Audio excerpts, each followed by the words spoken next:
Good evening, viewers. My name is Anirudh, and I represent Women in Technology.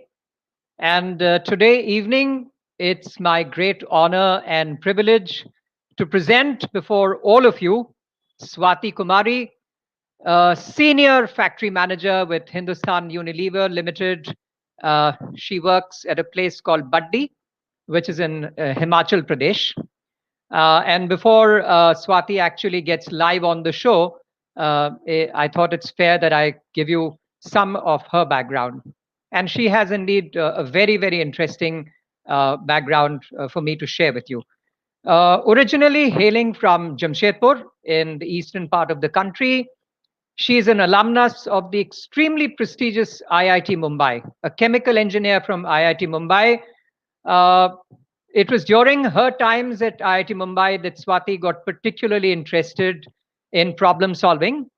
For the last 9 years, she's been in holding several important and stellar roles in Hindustan Unilever, beginning with her role as the production manager for HUL in Goa, where she was completely responsible for all the entire production, function of that particular factory. Then on, she moved into a role of a supply and a network planning manager. And as soon as Swati gets live, I would want to understand a little bit more about this particular role from her. Then, no surprise, she became a regional customer service manager. So obviously, Hindustan Unilever, so well known for its product, so well known for its marketing muscle, and of course, literally being one of the most reputed employers in India from time immemorial, really. So we would want to know more about what she did in that role. And as I said, for the moment, she is the senior factory manager in Baddi. So at this point of time, I would like to welcome Swati. And okay, so we'll just give it a minute. Hi, Swati. I don't know whether you managed to hear anything of what I said, but even if you didn't, it's fine.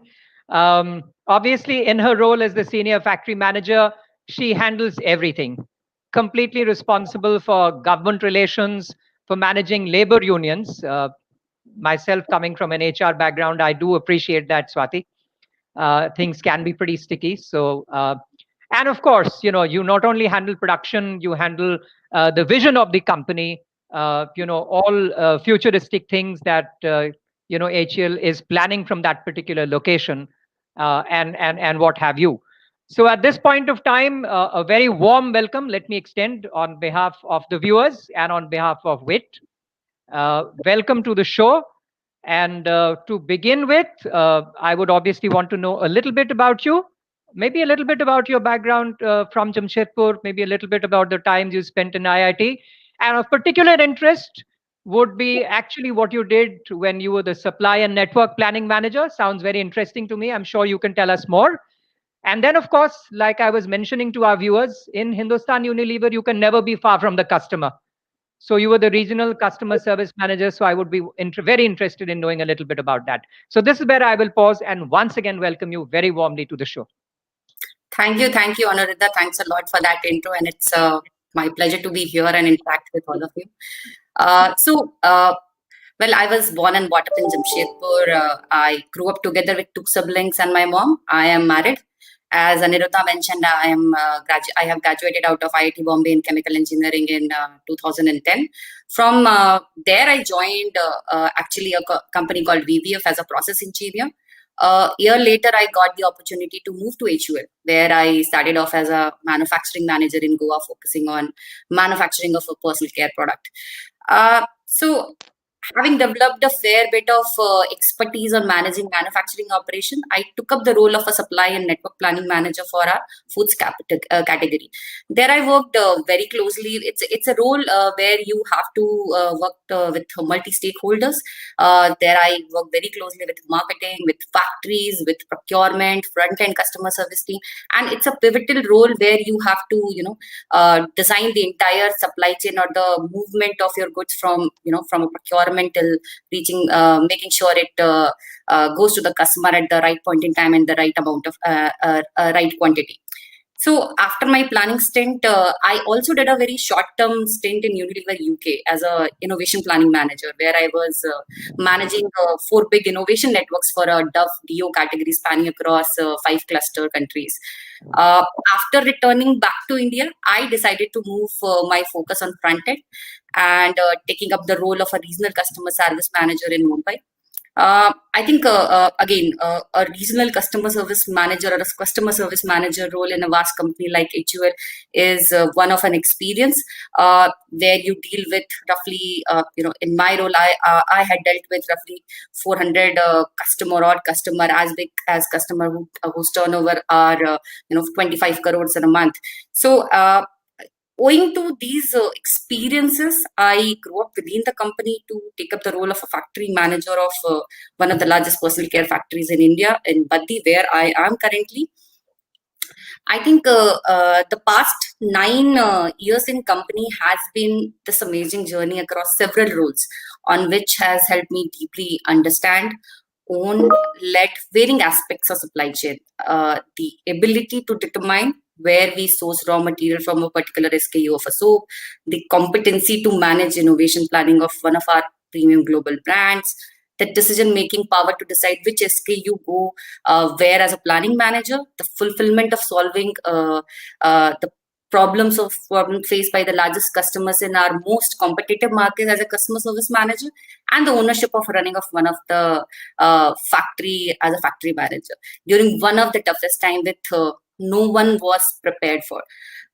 So I have had a unique opportunity of playing all the numbers at the roulette table, and the privilege of being able to drive decision making, seeing the business grow across all my roles, which essentially makes me feel really victorious.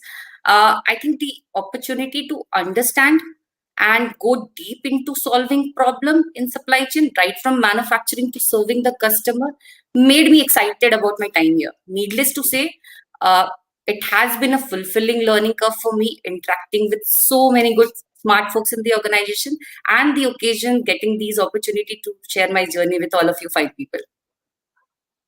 Thank you, Swati. I think that was quite wonderful. I think, your resilience clearly comes to the fore. The fact that a firm like Hindustan Unilever, thanks to what you achieved for them, of course, gave Yes. you 4 different roles over these, 9 years, speaks volumes.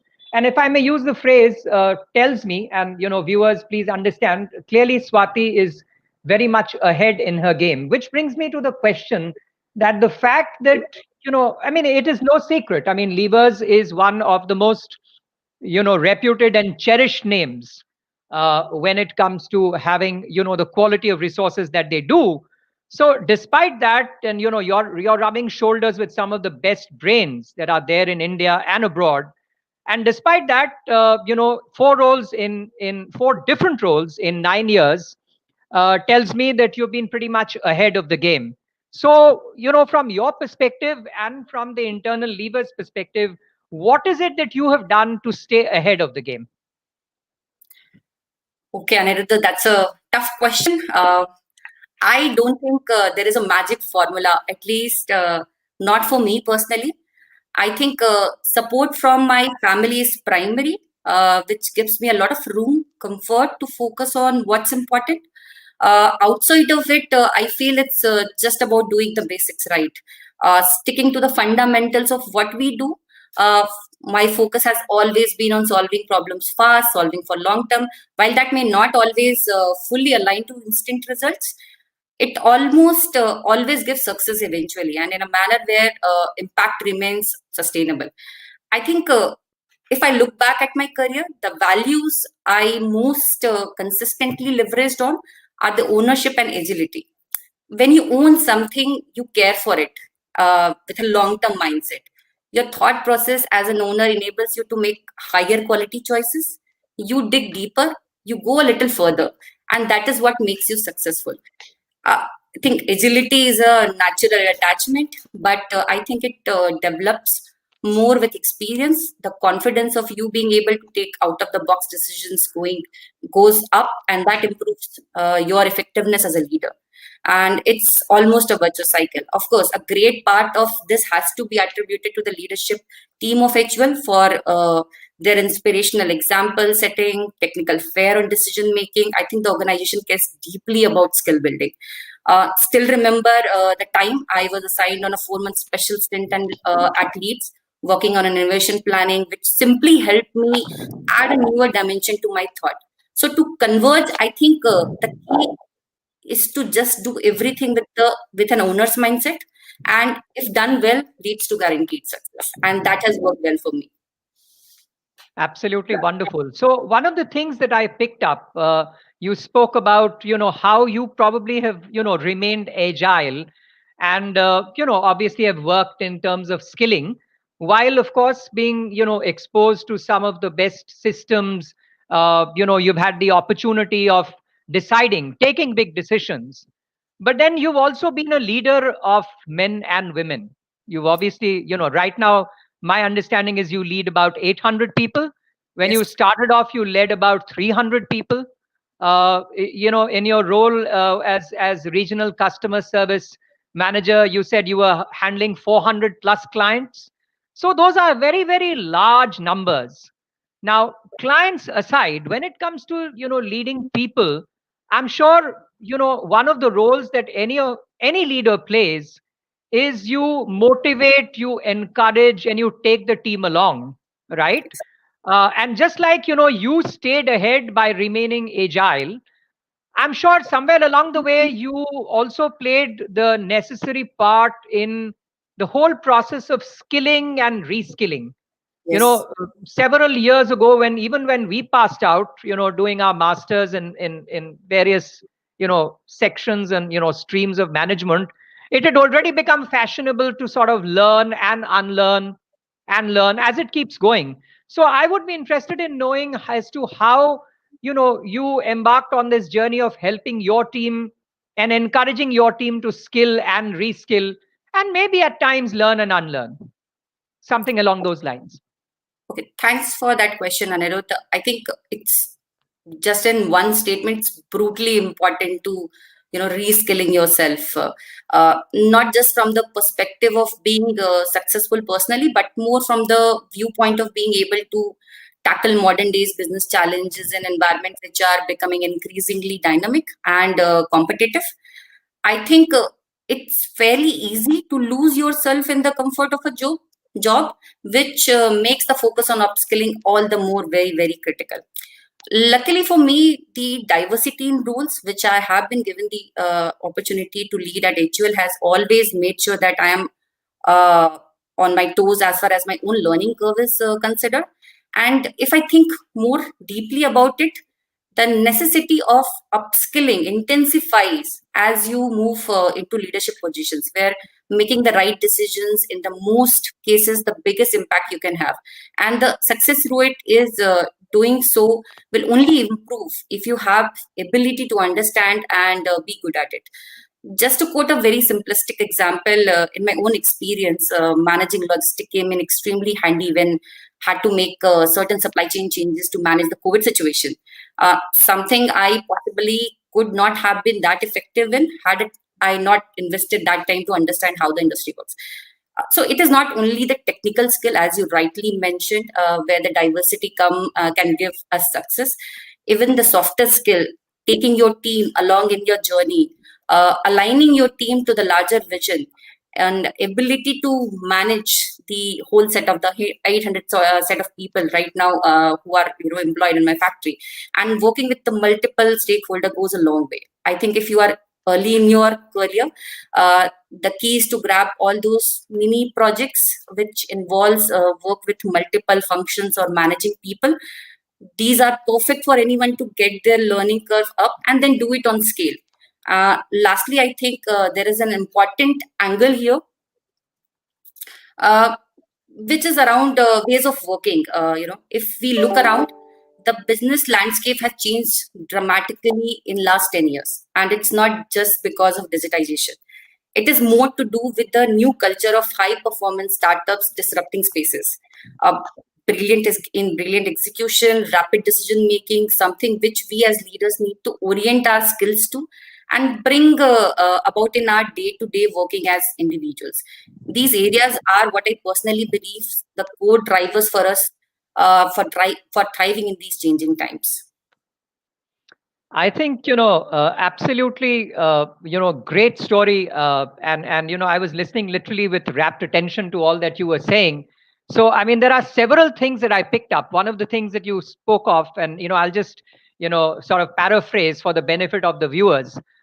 You spoke about you know first of all getting yourself hooked onto several of those smaller projects, because many a times we cut our teeth and gain the confidence of taking on larger roles and doing them well later, perhaps with aplomb, as you would have done, by actually volunteering and participating and grabbing those little projects that come our way and doing them well. So I think that was an absolutely great point. Some things that are bandied about and spoken enough and more in leading organizations and in management schools. But thank you, Swati, so much for highlighting it.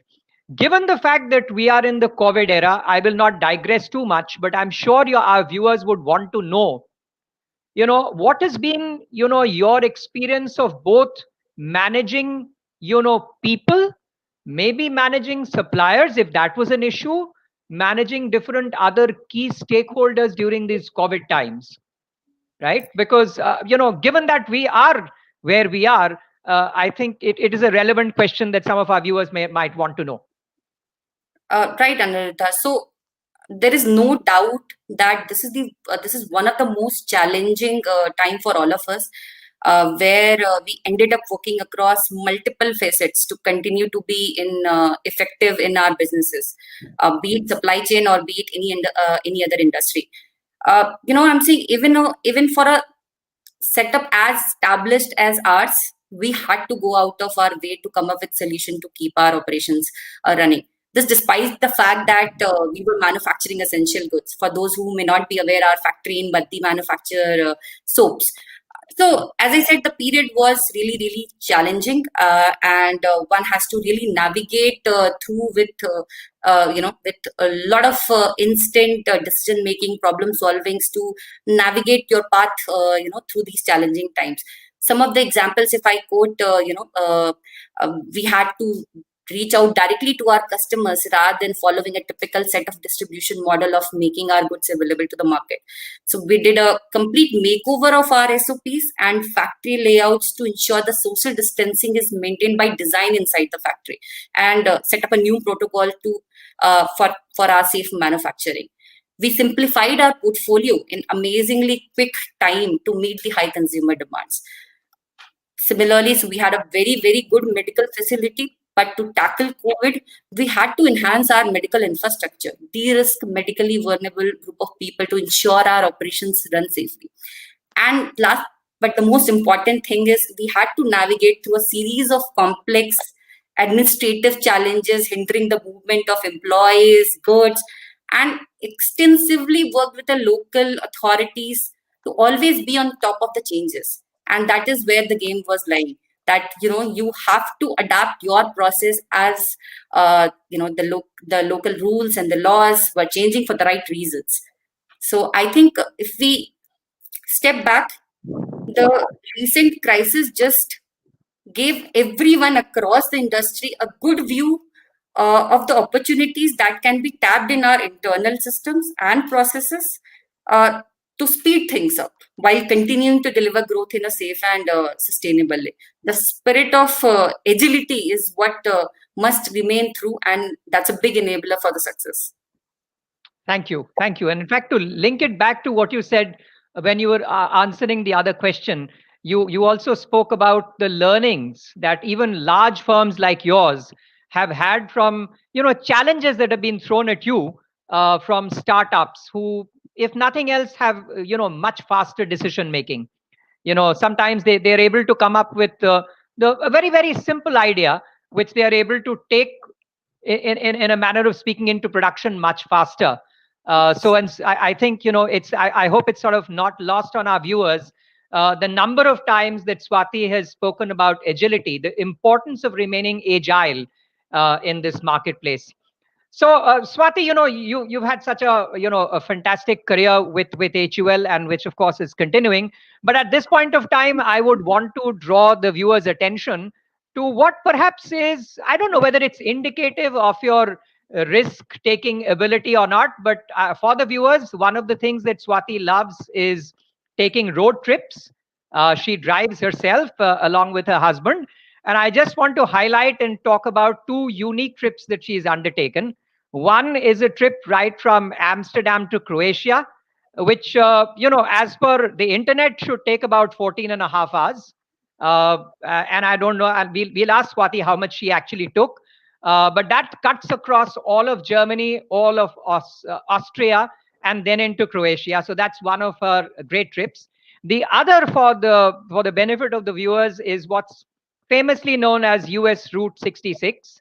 And for the uninitiated, the oldest, all-weather navigational highway in the United States that stretches from Chicago in Illinois right down to the Santa Monica County of Los Angeles, cutting through Arizona, cutting through New Mexico, and then cutting through Missouri and then on to Illinois. So maybe it wouldn't be a digression, but it would be good to know a little bit about what you experienced from those trips, Swati. Thanks for that question, Aniruddha. I love driving. I am very, very passionate about doing these road trips because road trips give me a different type of feeling. It let me really experience the culture of different countries, different culture. I love tasting and trying out different cuisines of different countries. So that's why I particularly choose road trips, because there I can take a halt, really, go inside the countryside and enjoy the natural beauty of, all these places which I have visited.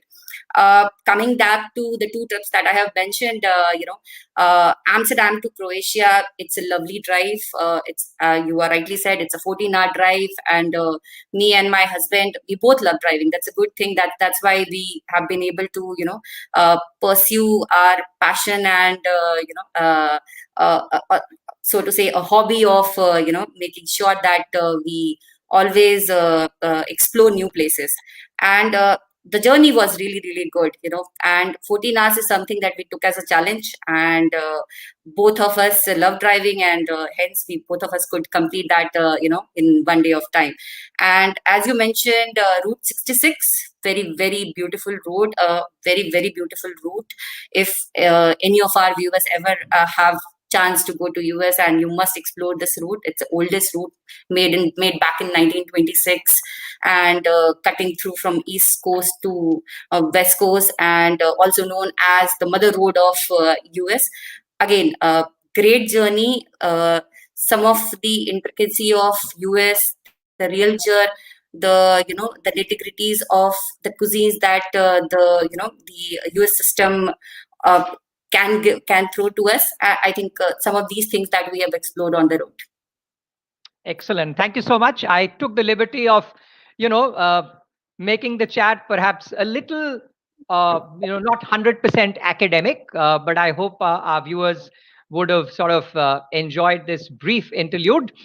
So let's come back to what we're here for. Obviously, Levers is a great name, great employer, great reputation. But what I would be really interested in knowing from you is more about, how have you, seen Levers as an inclusive workplace, right? Because I'm sure, Levers is a very inclusive place. But, if you can tell us a little more about your own particular journey, your experience, what kind of inclusivity have you sort of faced or experienced at Levers, and about any inclusive policies, anything that you can talk about, I leave that to you. So if you can share some light on that. Yeah. So I have always found HUL to be very true to its promises of being an inclusive workplace, and that extends deep into the organization. I think there is a strong sense of purpose across the organization. which really shows in our day-to-day working. While there is a lot I can talk about being inclusive, what I have personally experienced, this leading a factory role as a woman, which in many places would be looked at with skepticism, which majority of my core team members are also female, and they all have a career path which is set to make them successful. Nothing speak more about a company policies and vision than actually seeing these things in practice. So our purpose extend way beyond employees. If I have to put the right perspective here, we are very meticulous and passionate about our community outreach programs. I personally have collaborated with NGOs to kickstart a program on enhancing livelihood, enabling young locals to get job by offering free training on spoken English, CRM tools, agri-based business skills, running awareness campaign on cleanliness and sanitization. I think I can go on and on about this, and that's just the way I feel about our strong passion towards building an incredible inclusive workplace. There are a lot of policies, a lot of infrastructure which have been developed, in last couple of years, which really makes any location, be it any factory location. For example, in all our factories, we have a correct facility not only for women, even men can avail that benefit. So there are a lot of improvements, lot of inclusivity has been built over the years in HUL, and I think this gives me a very strong sense of proud of the purpose with which we are living in this era. So Okay, that's really nice to hear. So, again, we go back to levers and we look what levers is, what commonly people associate levers with. And obviously you associate levers with, besides being a great brand, right? As the marketing guru, or it's not unknown that some of the best marketing brains in the country work for Hindustan Unilever. But then there are also people like you coming out of the most premier, engineering campus of the country, still called IIT Bombay, I believe. Still not yet IIT Mumbai. So I'll stick to IIT Bombay. And at the same time, it is also a very, very inclusive employer.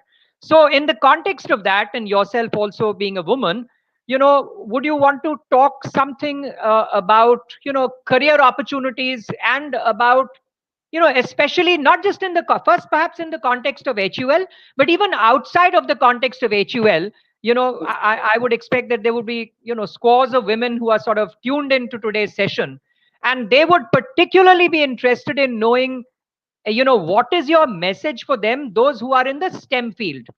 science, technology, engineering, and mathematics. So in two parts: one is, what is the overall message that you have for young women, and even maybe those who are in their mid careers, who are in STEM, and that is their only qualification, and not just qualification, that is perhaps their exposure and experience, as well as about the kind of paths and careers that are there within the HUL field, HUL organization.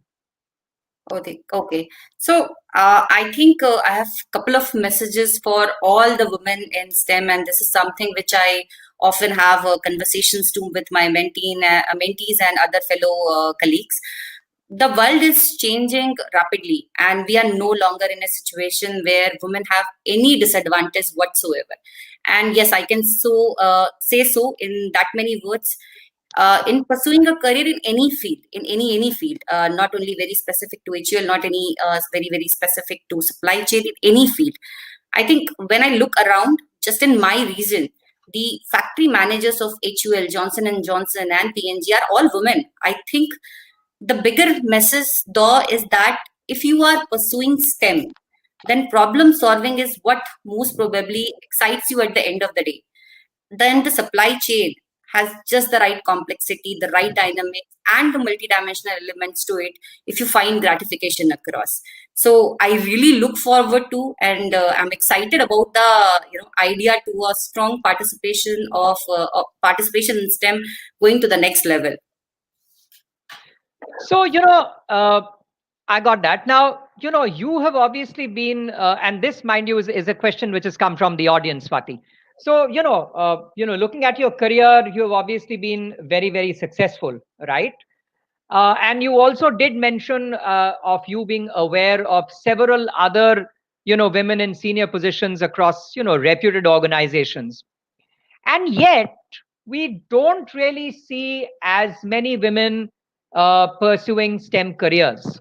In our own experience at WiT, having done a couple of research, there are a lot of women even with extremely good STEM qualifications, but they're not necessarily in doing cutting edge roles. Many of them are doing sort of infrastructure, admin, support kind of roles, right? And another of our research is also showing that as a result of that, some organizations who have had to, for whatever reasons, cut back on their employment numbers, some of these women have sort of fallen off. And one of the prime reasons, when we probed through that research, it came out because they were not in core roles. So what is it that would be needed, right?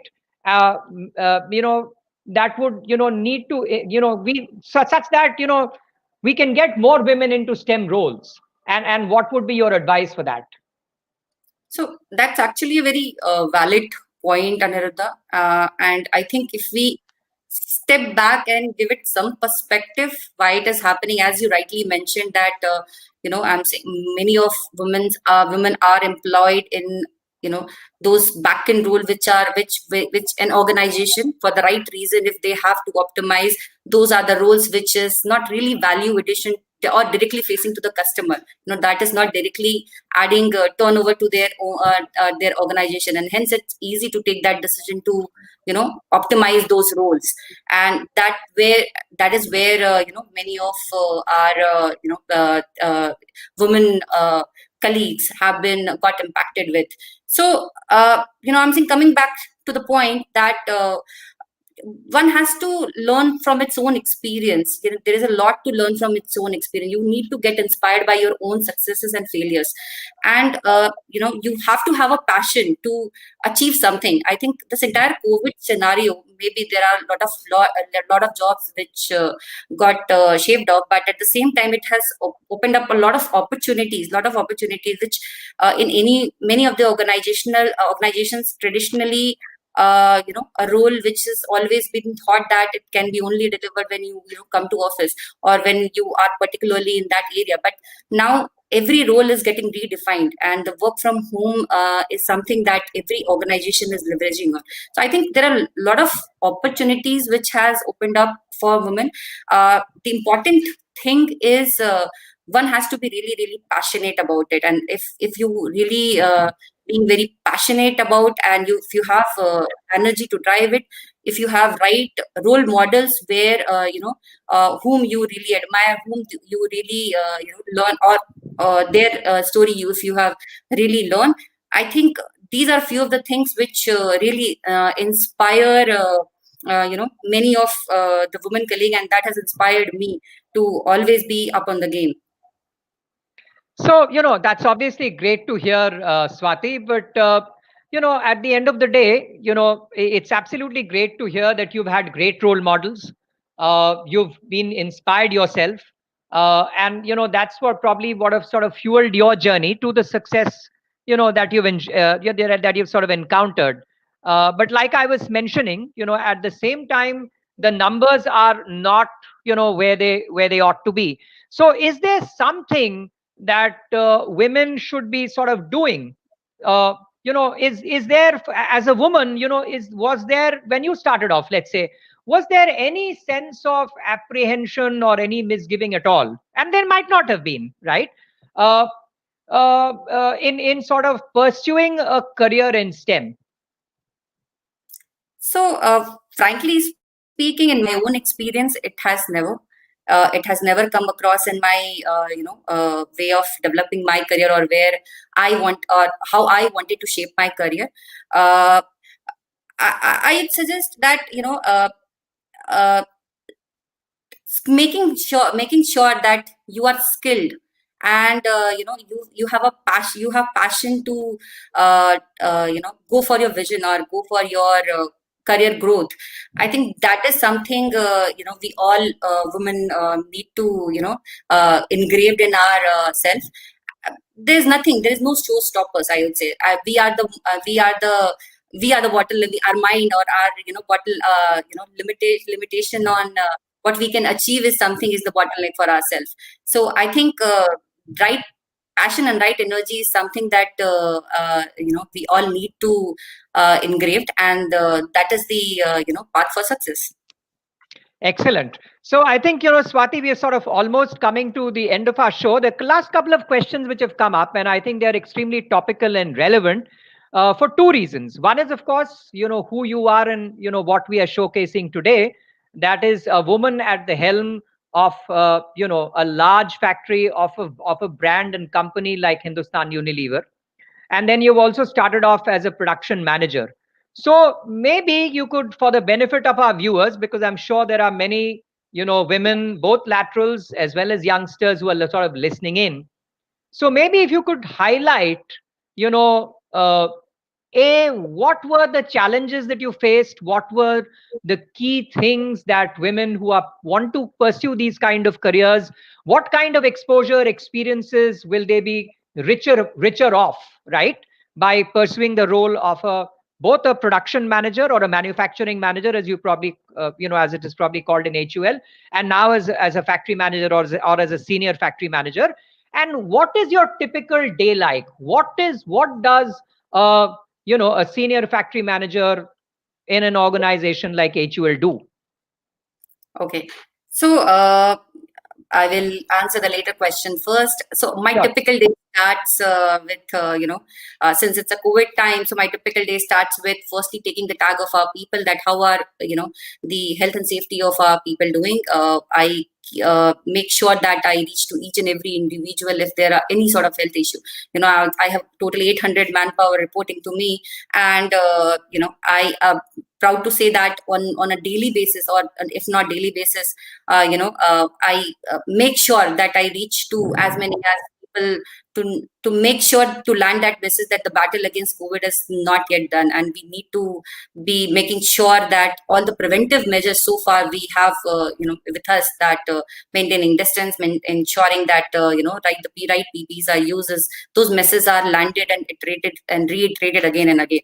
So this is how my day starts. Then it goes on. There are a lot of projects that we drive to deliver our business growth, different innovation projects, and so reviewing those, and a large part of my time I spend on shop floor. I really, machines are something that really excites me. So I spend I like spending my time on the shop floor, and really understanding what's happening in technology, how can we leverage that, how we can see different problem statements from a different lens, and how can we make our supply chain more leaner and more optimized. So that is how my days goes by. I think from my coming back to your first question, what I can tell from my experiences as a manufacturing manager and from a factory manager. See, so when I started as a production manager back in 2011, there are very, very few female leaders on the floor, and I was very skeptical that the acceptance by the employees, or by a very, very manufacturing is typically a place where there are a lot of seasoned, where a lot of experienced guys are there. How they will take me, how the acceptance of those guys will be, but it has surprised me in many ways, that the experience that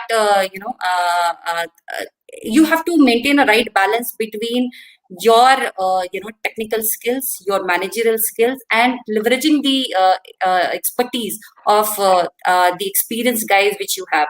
And when the whole team comes together, and if you draw a vision together, I think the complete ecosystem works together to really accept the fact that there is a larger purpose for any factory, for any role, or for any organization where we all have to play our role, and we all need to be aligned to deliver to that.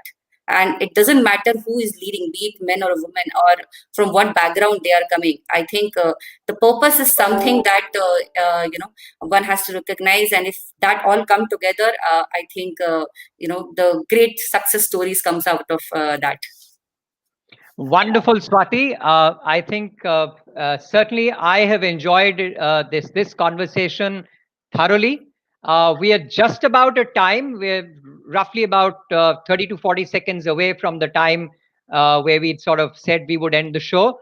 So thank you so very much for sharing your experiences. And I'm sure you've contributed in more ways than one, in so far as inspiring women, professionals, and all those who have sort of listened into our show today. So thank you very, very much. And we hope to connect some other day, some other time. Thank you very much. Thank you so much. Thank you so much for listening to me. Thank you so much. My pleasure. Thanks a lot. Bye-bye.